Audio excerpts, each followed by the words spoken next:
trick, hack project for you using a sign that's like 90% of what you want and just a little off, and how to make it the perfect sign for what you're working with. I am going to be putting this in this tobacco basket with a silver and like Christmassy kind of jingle bell frosty theme, but this wood doesn't quite match. So in order to get it to match, I'm going to show you the quick two-step process that I would use around this wood to kind of faux finish it and give it the perfect look. All right, so I'm going to start off, because this is kind of frosty, with this pearl white. It's a metallic paint from Folk Art, and you get it at Hobby Lobby for $1.99. I'm then going to come back with a metallic gold or silver, but if your color scheme is gold, feel free to use gold or copper or whichever. But I always start with the same base to tone down the darkness of the wood. So here we go. So a little dab on a plate. I can do this one of two ways. I'll show you both. You dab it on the plate with just a little bit of, you can either use a sponge. I'm using a paper towel because it's not that fancy. And you just kind of rub it right on there.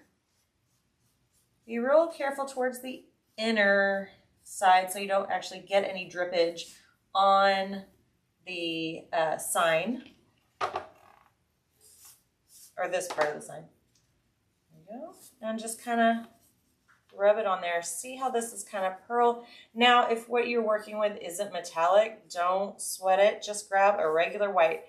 Basically, it's gonna act kind of like a primer color to really make whatever color, if it's black or brown, whatever that dark color is that you're trying to cover up, it just kind of neutralizes it. All right, and it's okay if you've got, see how this is kind of darker here than it is over here, that's fine. It makes the finished product look just a little more rustic. So here we go. So I said there's two ways you can do this. You can either dab it and rub it like this, or you can take and put little drops like so directly on the wood and then rub it in like so.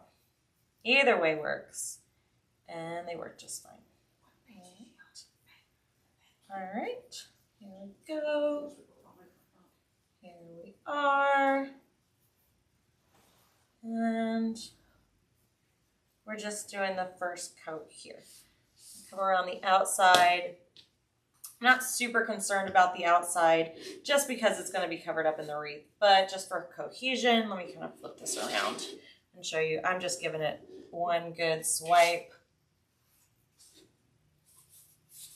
and not really thinking too hard about that.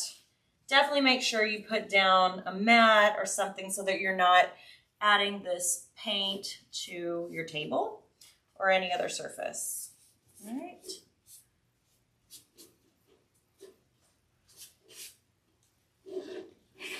I usually will cut up a shipping box from DecoExchange or whoever I've been ordering from, mostly DecoExchange, and use that as a base to put down.